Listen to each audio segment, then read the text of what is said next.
If you still think J.D. Vance walks into every debate room carrying the confidence of a man who wrote the book on his own survival, watch what happens when someone who read that book more carefully than he did asks one question about what it left out. Nobody in that studio knew what was inside the envelope Obama placed on the podium before Vance finished his opening statement. Not the debate commission's floor director, not the two journalists flanking the moderator's desk who had reviewed the agreed topic list 3 times in the preceding 48 hours. Not Vance's communications director, who was watching on a monitor in the production wing and had been, by his own account, fully confident at the 9-minute mark that the exchange was proceeding exactly as their team had prepared for it to proceed. The envelope had been placed there before anyone else arrived. It had been sitting at the left edge of the podium for 22 minutes before the cameras rolled. Everyone had seen it. Nobody had asked about it. That is the kind of patience that 60 seconds of television cannot fully account for. The studio that afternoon had the particular quality of light that late autumn produces when it comes through high institutional windows, long and flat and specific, the kind that shows everything at exactly the distance it is without the warmth that makes distance feel manageable.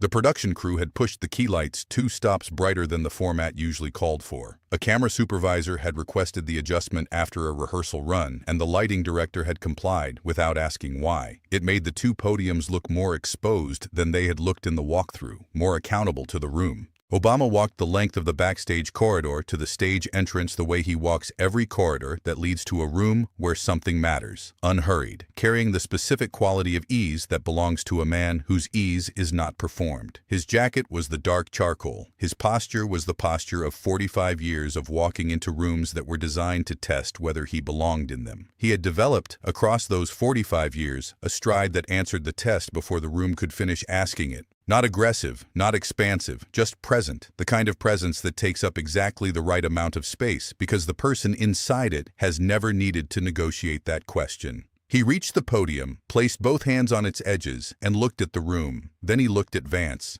The eye contact lasted 4 seconds.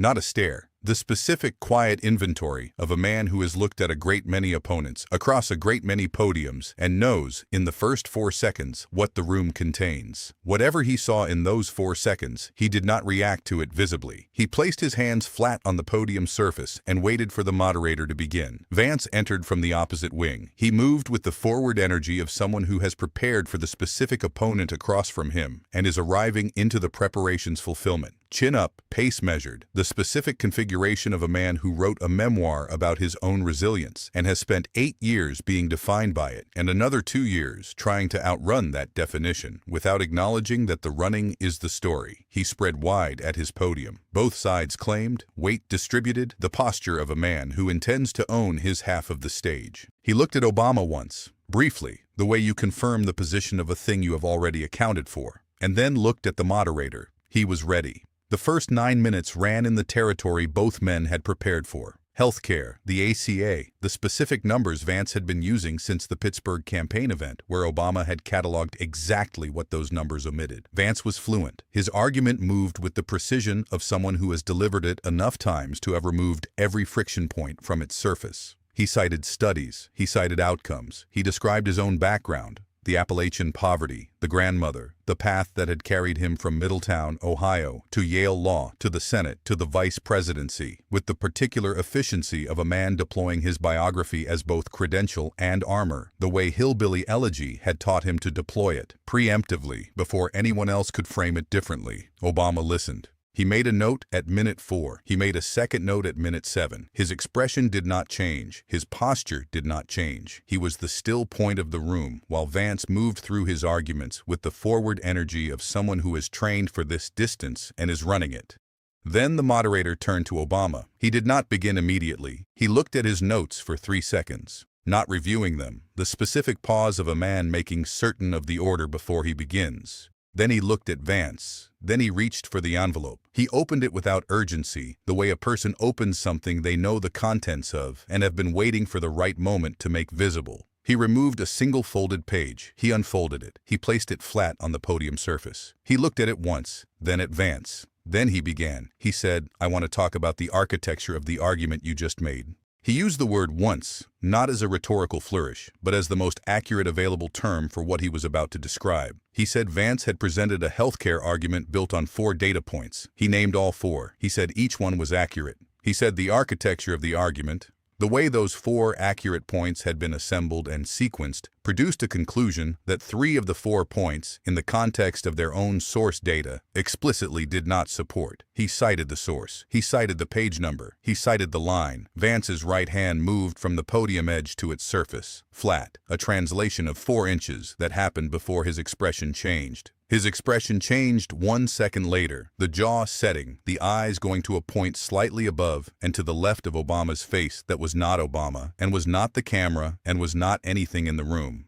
The specific visual geography of a man whose argument has just been opened at its foundation by someone who read the same sources and kept reading past the conclusion, Obama continued. He moved to the ACA to the specific exchange in Pittsburgh, to Vance's claim that 45 million people had been wrong about what the act had done for them. He did not raise his voice. His pacing slowed, if anything, 1 word at a time, each one placed with the deliberateness of someone who understands that the weight of a sentence is distributed not by volume, but by interval. He said, "The argument you're making right now is one I've heard for 16 years. He said, "It has never once engaged with the people it's describing." He said, "That's not a disagreement. That's a gap in the architecture. Right here." He tapped the page once, not dramatically. The way a structural engineer taps a load-bearing point to confirm it is what it is. Vance opened his mouth to respond. He said, with respect, and then he stopped. The sentence had begun in the register of rebuttal, brisk, forward-moving, carrying the momentum of a man who is accustomed to having the next sentence ready before the current one ends.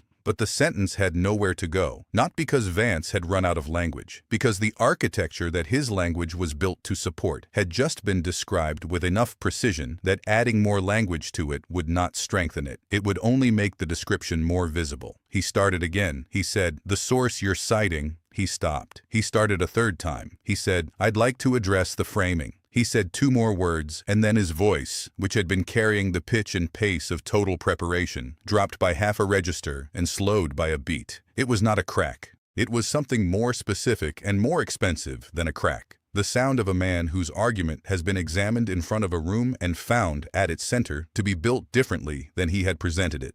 Obama waited. He was looking at the page, not at Vance. At the page, with the specific patience of someone who has made his point and is giving the room time to receive it before he says the next thing.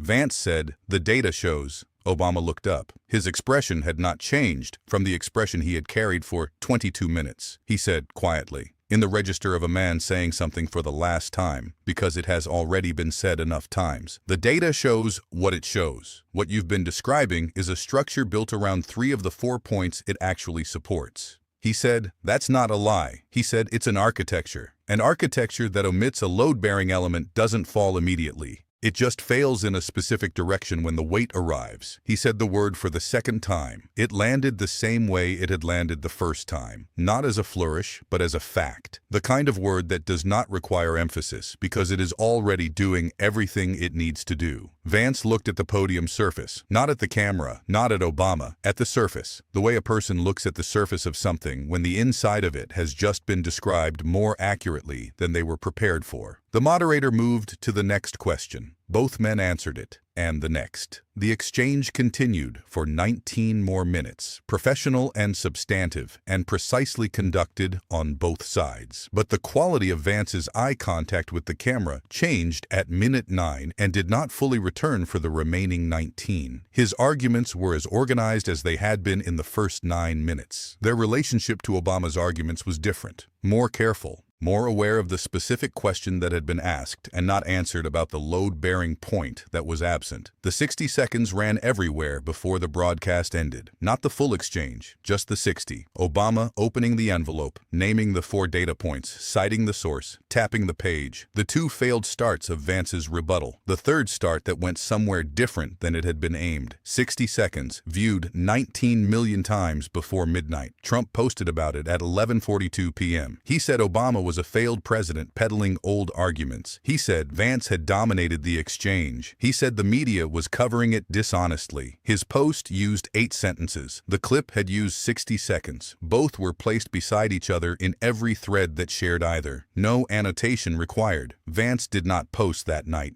The silence of a man who knows that whatever he says will be placed beside the 60 seconds and measured against them is a specific kind of silence. Not quiet, occupied. The kind that produces the particular quality of the following morning's press availability. Careful, clipped, moving past the exchange with the specific efficiency of someone who has decided that the fastest path away from a thing is to not look at it. The source document that Obama had cited ran in full in 3 outlets by morning. Legal academics and healthcare policy researchers ran their own analyses of the 4 data points and the conclusion Vance had drawn from them. Every analysis produced the same finding. 3 of the 4 supported the conclusion's inverse. The architecture of the argument, examined in the open, held up the opposite of what it had been presented as holding. Nobody was surprised. That was the specific quality of what the 60 seconds had accomplished. Not revelation, but confirmation. The architecture had always been there. The page had always been in the archive. The 60 seconds were not the discovery. They were the moment someone walked into the right room with the right document and named, with the patience of a man who has been reading source data for 30 years, exactly where the load-bearing element was missing. Subscribe right now and turn on notifications. The next confrontation is already building, and once you see what's coming, you'll understand why silence is always louder than power.